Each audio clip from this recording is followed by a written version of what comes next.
دو عظیم مقدس ہستیاں فرما رہی ہیں جنہیں ہم بڑے ادب و احترام سے آل رسول کے نام سے یاد کرتے ہیں۔ شہزادگان رسول میں سے ایک عظیم شخصیت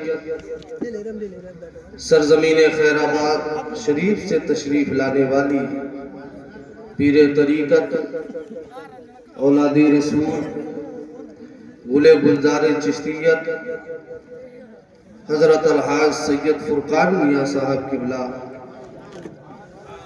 تھوڑی دیر کے بعد وہ منبر رسول پر جلوہ بار ہوں گے اور ان کے نورانی چہرے کی زیارت سے اپنے آپ کو مستفیض فرمائیں گے۔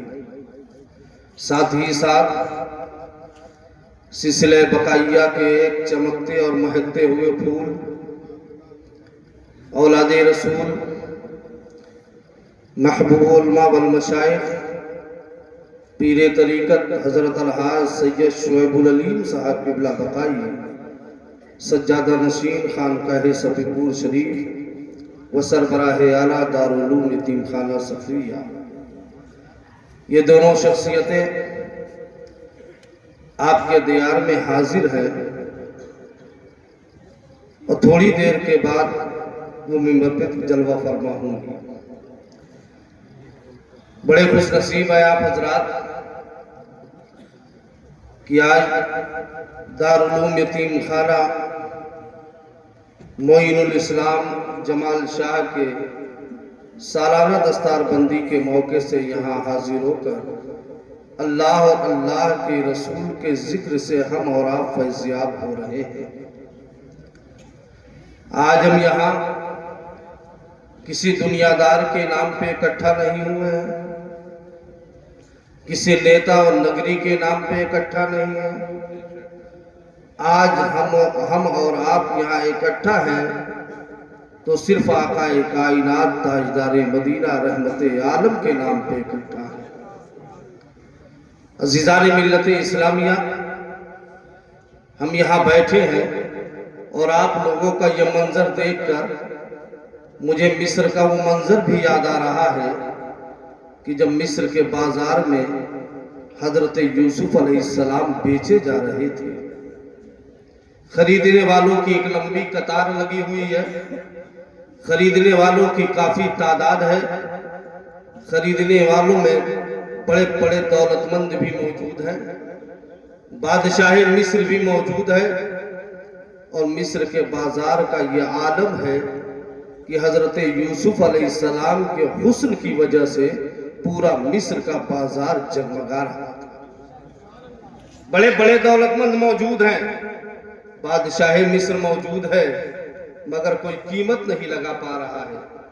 ادھر ایک بڑھیا ہے، اپنے گھر کے سارے سامان کو اکٹھا کرتی ہے اور اکٹھا کرنے کے بعد ایک پوٹلی بناتی ہے، پوٹلی بنا کر مصر کے بازار کی طرف چلی ہے۔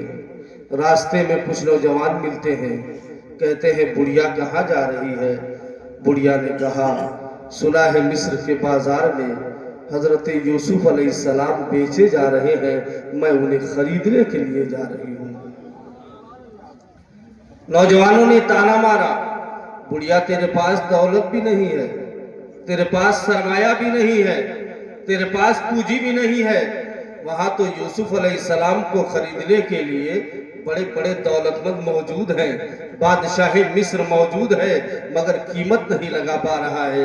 بڑھیا نے بڑا پیارا جواب دیا، کہا اے نوجوانوں میری غریبی پہ تانا مت مارو، کل میدان محشر میں پروردگار کا منادی جب یہ اعلان کرے گا کون کون وہ لوگ ہیں جو میرے پیغمبر یوسف علیہ السلام کی خریداری میں حصہ لیے تھے، تو میں بھی اپنا سر فخر سے اونچا کر کے کہوں گی اے میرے مولا، اگرچہ میرے پاس دولت نہیں تھی، اگرچہ میرے پاس سرمایہ نہیں تھا، اگرچہ میرے پاس پونجی نہیں تھی، لیکن تیرے پیغمبر کو خریدنے کا جذبہ میں بھی گھر سے لے کر کے چلی تھی۔ اسی طریقے سے کل میدان محشر میں جب پروردگار کا منادی یہ اعلان کرے گا کون کون وہ لوگ ہیں جو مصطفیٰ کی نعتیں پڑھ پڑھتے تھے، مصطفیٰ کا ذکر کرتے تھے، یہ علماء کرام کھڑے ہو جائیں گے، یہ شورائے اسلام کھڑے ہو جائیں گے، اے مولا ہم تیرے حبیب کی نعتیں پڑھتے تھے، ہم تیرے حبیب کا ذکر کرتے تھے، مسلمانوں گھبرانے کی کوئی بات نہیں ہے، پریشان ہونے کی کوئی بات نہیں ہے، آپ بھی کھڑے ہو جانا اور کہنا مولا اگر یہ علماء تیرے حبیب کی نعتیں پڑھتے تھے، تیرے حبیب کا ذکر کرتے تھے، تو اسی محفل میں بیٹھ کر ہم تیرے حبیب کا ذکر سنا کرتے تھے، تیرے حبیب کی نعتیں سنا کرتے تھے۔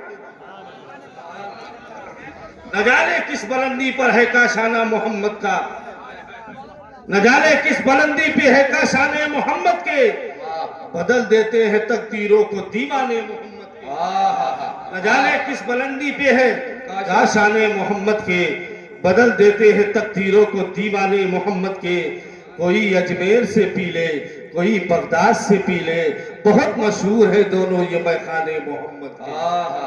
بارات گرامی آؤ ذرا دیکھو تو بڑے اطمینان سے بیٹھے ہیں، آج دستار بندی کا یہ موقع ہے۔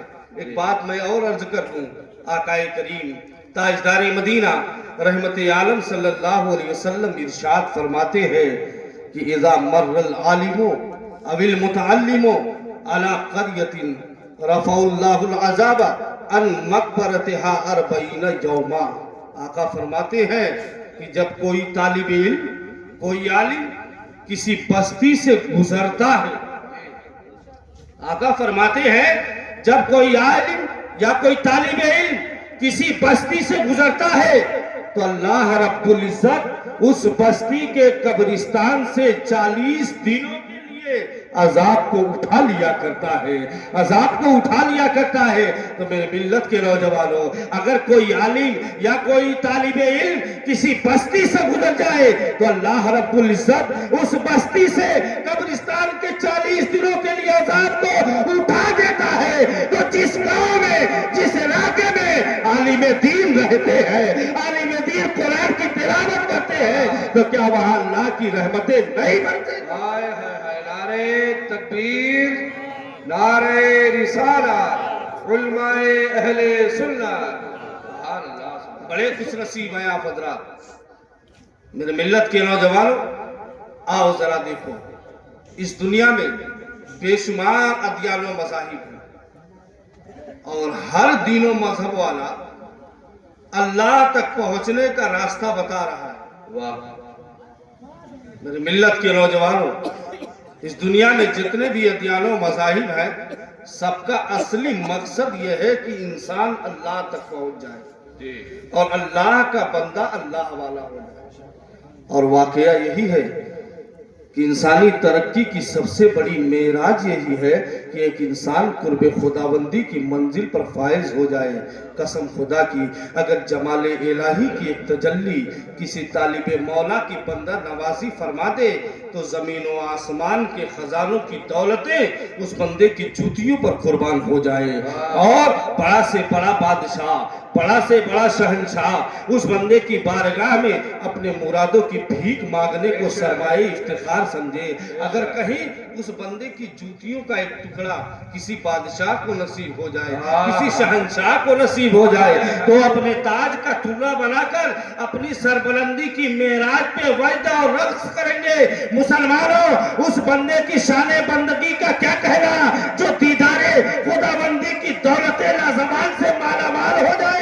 ایک بندہ اور قرب خداوندی کی معراج، ایک بندہ اور اس کے سر پہ دیدار الہی کے شرف کا تاج، یہ وہ نعمت عظمی ہے کہ ہزاروں طالبان مولا اسی حضرت و تمنا میں اپنا تخت و تاج کو لات مار کر جنگلوں اور بیابانوں میں دیوانہ وار پھرتے رہے، اور ایک تجلی کے انتظار اور حسرت میں اپنی قیمتی جانوں کو نثار کر دیا ہے۔ تبھی تو کہنے والے نے کہا ہے جنت میں بھیج یا مجھے دوزخ میں ڈال دے، ارے جلوہ دکھا کے پر میری حسرت نکال دے۔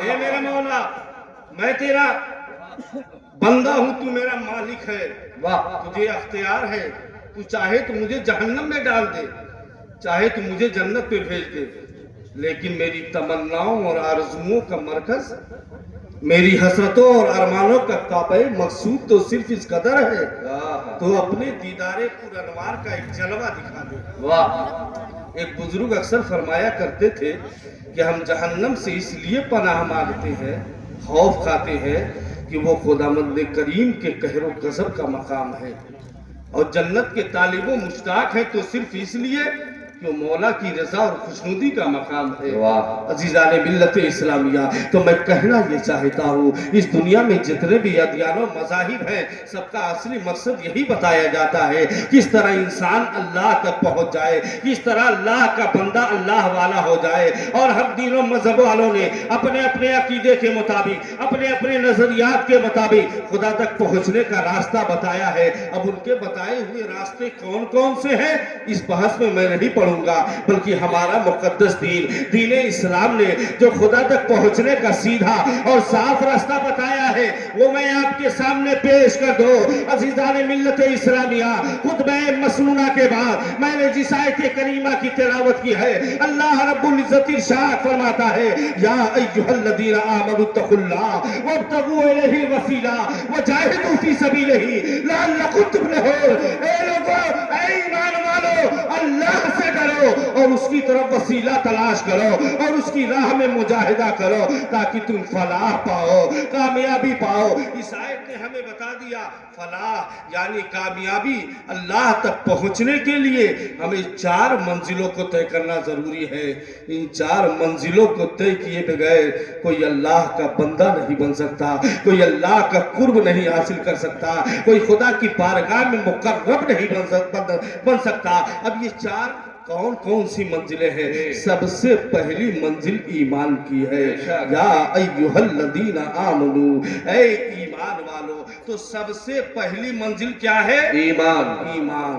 یہ لفظ ہم اور آپ بہت زیادہ بولتے اور سنتے رہتے ہیں، مگر کبھی آپ نے غور کیا ایمان کے معنی کیا ہے؟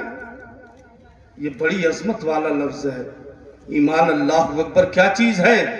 یہی ایمان تو شریعت و طریقت، حقیقت و معرفت، بلکہ تمام کمالات انسانیت کی جان ہے۔ بے شک، یہی ایمان تو دین محمدی کی رفیع الشان عمارت کا سنگ بنیاد ہے۔ یہی ایمان تو وہ دولت بے بہا ہے جس کی تحصیل و بقا کے لیے تمام انبیاء و مرسلین مبعوث کر دیے گئے تھے۔ ایک مسلمان کے لیے زمین و آسمان بلکہ سارے جہان میں اس سے بڑھ کر کوئی انمول دولت ہی نہیں ہو سکتی، مگر افسوس، 100,000 افسوس، ہم مسلمان اس لفظ کو اتنا بیجا استعمال کرنے لگے ہیں کہ سچ پوچھو تو یہ لفظ مردہ ہو کر رہ گیا۔ اور واقعہ یہی ہے، بعض الفاظ غلط استعمال کی بنیاد پہ مردہ ہو جایا کرتے ہیں۔ آپ دیکھ لیجئے، ایک لفظ حق ہے، یہ کتنا جاندار، کتنا پرمعنی، کتنا باوزن ہے، مگر آج کل اس کا استعمال اتنا غلط ہونے لگا ہے۔ خدا کی پناہ، تھانے اور کچہری میں چلے جائیے، بالکل خلاف قانون، قطعاً حق و انصاف کا خون کرانے والا کام کرا لیجئے، اس کے بعد تھانے کا تھانے دار اور کچہری کا پیشکار ہاتھ بڑھا کے کہتا ہے، مولانا صاحب ہمارا حق تو دے دیجئے، لے رہا ہے نا حق، نام رکھ رہا ہے۔ بتائیے یہ لفظ مردہ ہو کر رہ گیا کہ نہیں؟ غیر معنی میں جب استعمال ہوا، نعرہ تکبیر، نعرہ رسالت، علماء اہل سنت، حضور سیدی فرقان میاں صاحب قبلہ، حضور سیدی شعیب میاں صاحب قبلہ، آستانہ خیر آباد شریف، آستانہ صفی پور شریف، علماء اہل سنت، نعرہ تکبیر، نعرہ رسالت۔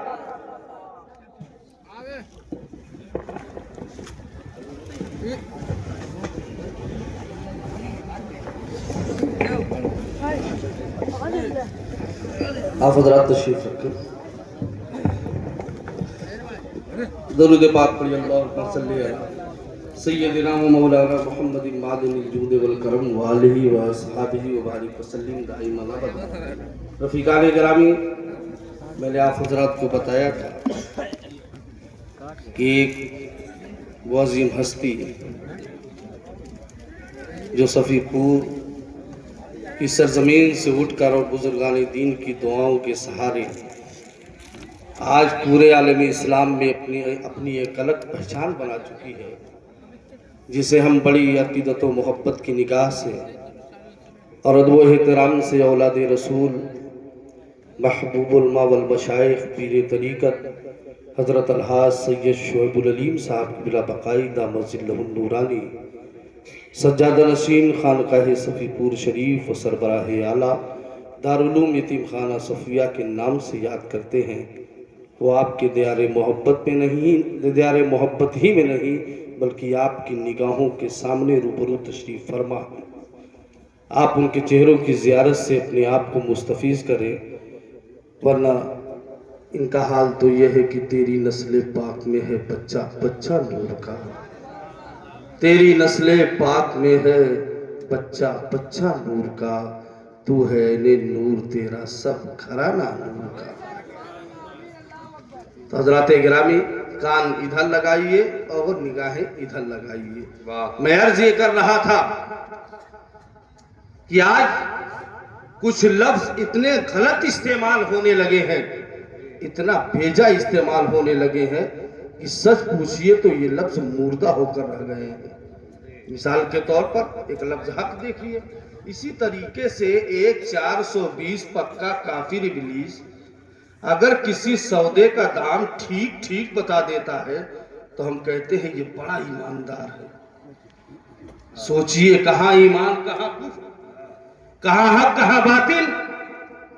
میرے ملت کے نوجوانوں بتاؤ، لفظ ایمان مر گیا کہ نہیں مر گیا؟ اصل بات یہ ہے کہ ہم لفظ ایمان کی عظمت شان سے واقف ہی نہیں ہے اور ہمارا ذہن اسلامی اس کے مفہوم و معانی کی لذتوں سے ذوق آشنا ہی نہیں ہے۔ تو ضرورت یہ ہے پہلے ایمان کے معنی سمجھیے۔ ایمان یہ عربی زبان کا لفظ ہے، اس کا اردو میں ترجمہ ہوتا ہے مان لینا۔ قرآن مجید میں جا بجا آیا ہے آمنوا باللہ ورسولی، اللہ و رسول کو مان لو۔ یاد رکھنا، جاننا پہچاننا یہ اور بات ہے، جان پہچان کر دل سے مان لینا یہ اور بات ہے۔ جاننے پہچاننے سے کوئی مومن اور صاحب ایمان نہیں ہوتا۔ مومن اور صاحب ایمان تو اللہ و رسول کو ماننے کی بنیاد پہ ہوا کرتا ہے۔ قرآن مجید گواہ ہے، یہود و نصارہ رحمت عالم صلی اللہ علیہ وسلم کو اس طریقے سے جانتے اور پہچانتے تھے جیسے وہ اپنے بیٹوں کو جانتے پہچانتے تھے، مگر یہود و نصارہ مومن و صاحب ایمان نہیں ہوئے، اس لیے کہ وہ رحمت عالم کو صرف جانتے اور پہچانتے تھے، مانتے نہیں تھے۔ تو مومن نام ہے اللہ و رسول کو ماننے کا، اور یہ ماننا کوئی معمولی بات نہیں ہے۔ جب ماننے والا کسی کو مان لیتا ہے تو دنیا کی کوئی طاقت اس کو برگشتہ نہیں کر سکتی۔ پروانہ شمع کو مان گیا ہے، بلبل پھول کو مانے ہوئے ہے، چکور چاند کو ماننے والا ہے، تو کیا ہے دنیا میں کوئی ایسی طاقت جو پروانے کو شمع سے الگ کر دے، بلبل کو پھول کی محبت سے توبہ کرا دے؟ نہیں میری ملت کے نوجوانوں، تو جب ان کا یہ حال ہے تو پھر اللہ و رسول کے ماننے والوں کا عالم کیا ہوگا، ان کی آن بان کا عالم کیا ہوگا، ان کی شان کا عالم کیا ہوگا؟ ہزاروں آدھیاں آئے، سینکڑوں طوفان چلے، لاکھ دھمکیاں آئے، مگر کیا مجال ہے کہ ایک مومن کا اللہ و رسول کے ساتھ رشتہ ایمان ٹوٹ جائے؟ ارے مومن سب کچھ برداشت کر سکتا ہے مگر اسے یہ گوارا نہیں ہے کہ اس کا ایمان برباد ہو جائے۔ بے شک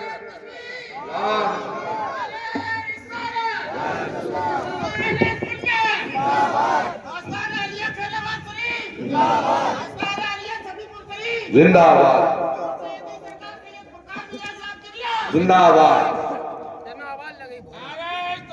اللہ اکبر، یا رسول اللہ، زندہ آباد، زندہ آباد، یا رسول اللہ۔ آمد بابرکت ہوئی تو بزرگوں کی ہماری اس پیاری سی بستی میں، جسے محلہ شاہ جمال اور ایاں کے نام سے جانا جاتا ہے، حضور آقائی مولائی الشاہ سید فرقان میاں صاحب قبلہ آستانہ خیرآباد شریف۔ حضرات گرامی بس 10 منٹ اور سن لیجیے۔ اب اسٹیج کی رونقیں اور اسٹیج کی خوبصورتی اب مکمل ہو چکی۔ درود پاک پڑھی، اللہم صلی علی سیدنا مولانا محمد بارک وسلم، صلاۃ و سلام علیک یا رسول اللہ صلی اللہ تعالی علیہ وسلم۔ تو حضرات گرامی، میں ایمان کے تعلق سے آپ کو بتا رہا تھا۔ اب آئیے ایمان کی ایک ہلکی سی جھلک میں آپ کو دکھلا دیتا ہوں۔ حضرت عبداللہ ابن حذافہ سہمی ہیں۔ حضرت عبداللہ ابن حذافہ سہمی 80 مجاہدین کے ساتھ جنگ شام میں رومیوں کے ہاتھ گرفتار ہو جاتے ہیں۔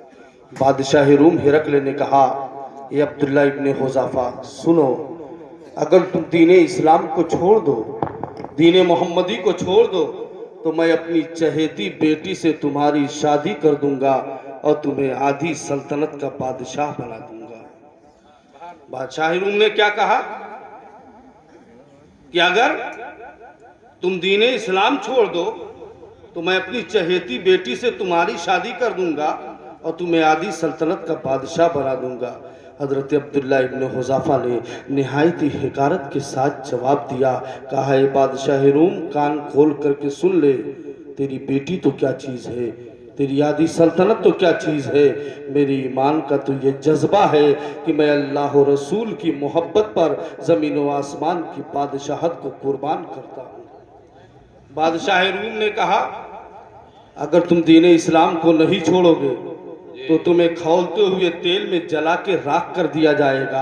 عبداللہ ابن حذافہ نے نہایت ہی متانت کے ساتھ جواب دیا، اے بادشاہ روم سن، تیری ایسی لاکھوں دھمکیاں بھی ہمیں دین محمدی سے نہیں پھیر سکتی ہیں۔ کان کھول کر کے سن لے، جب تک ہمارے جسم میں خون کا ایک قطرہ باقی رہے گا، زندگی کی ایک سانس باقی رہے گی، ہم دین اسلام سے نہیں پھر سکتے ہیں۔ عزیزان ملت اسلامیہ، آؤ ذرا دیکھو، تیل کھولایا جاتا ہے اور جب تیل کھولنے لگتا ہے قید خانے سے قیدی لایا جاتا ہے اور حضرت عبداللہ ابن حذافہ کے سامنے کھولتے ہوئے تیل میں ڈال دیا جاتا ہے، سیکنڈ نہیں گزرتا ہے وہ ہڈیوں کا ڈھانچہ بن جاتا ہے۔ عبداللہ ابن حذافہ کو جب تیل کے قریب لایا گیا ہے، عبداللہ ابن حذافہ کی آنکھوں میں آنسو آ گئے، عبداللہ ابن حذافہ دارو قطار رونے لگے۔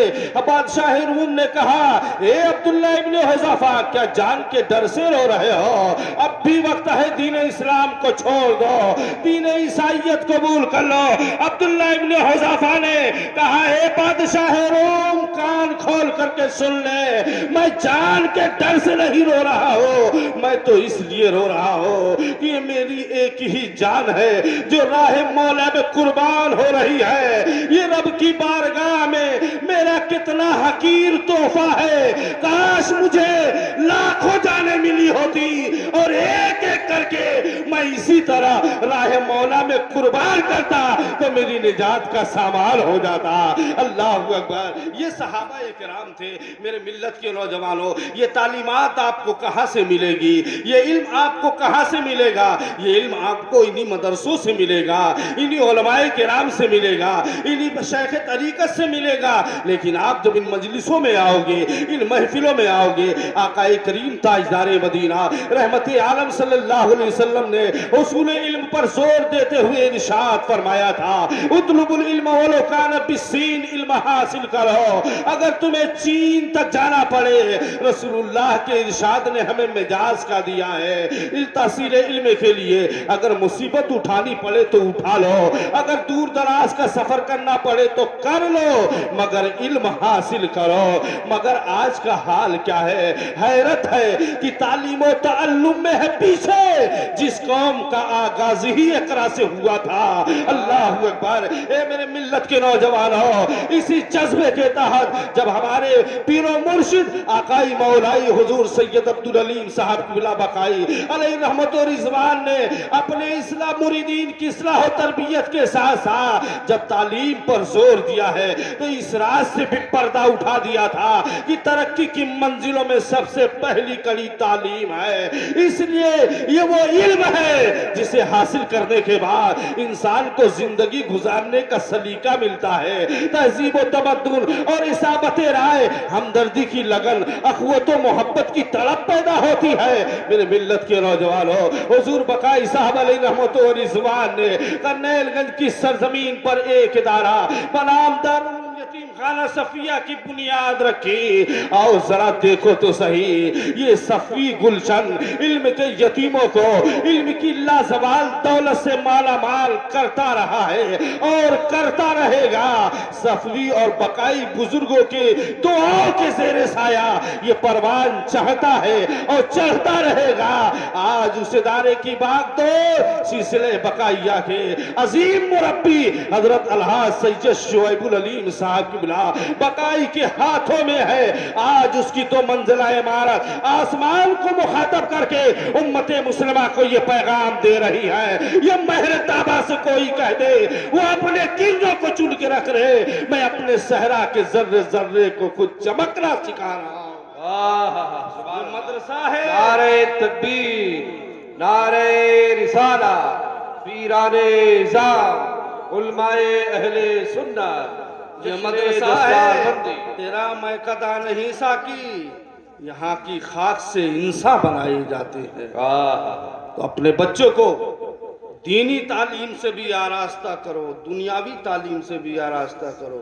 یہ آج کا بٹوارا ہے دینی تعلیم و دنیاوی تعلیم, جبکہ حقیقت میں سب کچھ دینی ہی تعلیم ہے.